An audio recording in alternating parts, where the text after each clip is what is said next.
You are welcome to LFN What's Your Say? The #1 listening show where we discuss real issues with real people like you.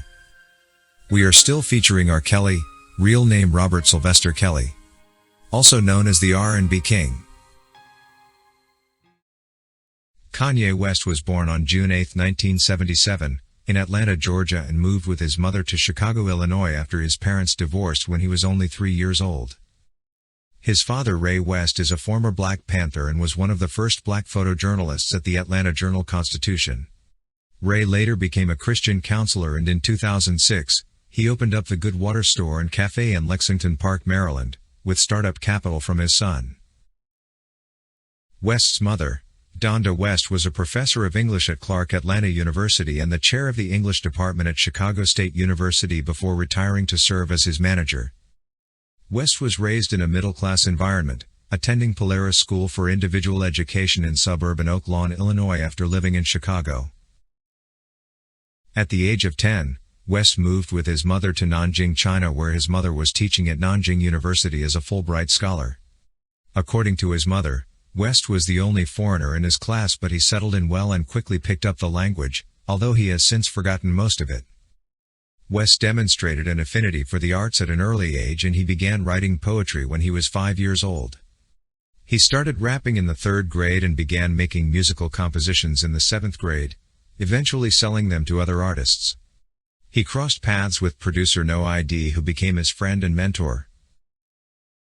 After graduating from high school, West received a scholarship to attend Chicago's American Academy of Art in 1997 and began taking painting classes. Shortly after, he transferred to Chicago State University to study English, but at age 20, he dropped out to pursue his musical career. This greatly displeased his mother, who was also a professor at the university, although she would later accept the son's decision. Kanye West has shown support for Diddy and R. Kelly despite their alleged crimes. West recently held a party celebrating the release of his and Tai Dollar's Vultures 2 album in Los Angeles on Sunday, August 11, where he was seen commandeering the music via an aux cord. The Chicago rap legend played an assorted mix of songs during his spur-of-the-moment DJ set, ranging from Prince, Eurhythmics and The Eagles to classic tracks from Jay-Z and then himself. The most interesting selections, however, were tracks from P. Diddy and R. Kelly, which Kanye played consecutively, according to producer Mike Hector, who is in attendance. "I'm at this party and Kanye West is DJing. He played 2 Diddy songs and then an R. Kelly song right after. This guy does not give a damn," tweeted Hector, who also posted a clip of Kanye DJing on his Instagram stories. We also can't ignore the fact that Kanye West recently made reference to both R. Kelly and Diddy on his Vultures one-hit Carnival, which ended up topping the Billboard Hot 100. Needless to say is the fact that Kanye West previously collaborated with R. Kelly in 2012 on the music compilation album, Cruel Summer. In the past, Kanye West has wrongly been accused of defending R. Kelly, as well as Michael Jackson, who had also battled accusations of child abuse before his death. Everybody, they want the art from the artist, but anytime they do anything erratic, they just gonna pull up full documentaries on them. And then they gonna come up with the Michael Jackson documentary, West said during a Sunday service performance in 2019. "We can enjoy all their music, all we want.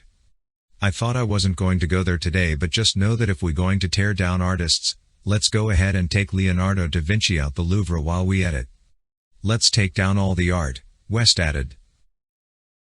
Kanye West was quickly defended by his then-wife Kim Kardashian, who said she was going to nip this in the bud right then. Kanye West was speaking about his own experience of everyone quick to say, "They are canceling him because of differences in opinion and not being perfect." The analogies were in context to his own experiences and not necessarily defending anyone else. Given R. Kelly's position and status in society, the initial accusations against him triggered a cascade of additional accusations as others jumped on the bandwagon, then influenced by social pressure from the Me Too movement, the desire to fit in, and the assumption that if others are accusing R. Kelly, then there must be some truth to it. This just highlights the reality that most of the accusations against R. Kelly are not based on solid evidence or personal experiences, but rather on the influence of the group dynamic. It is also clear that the judges entrusted with the solemn duty of dispensing justice for R. Kelly have not been immune to the fragile influences of human psychology, including the bandwagon effect. In the several R. Kelly court proceedings, including the recently concluded Illinois appeal proceedings, the judges have found themselves swayed by various factors leading to decisions that are influenced more by external pressures, or prevailing opinions than by a meticulous analysis of the facts and the law.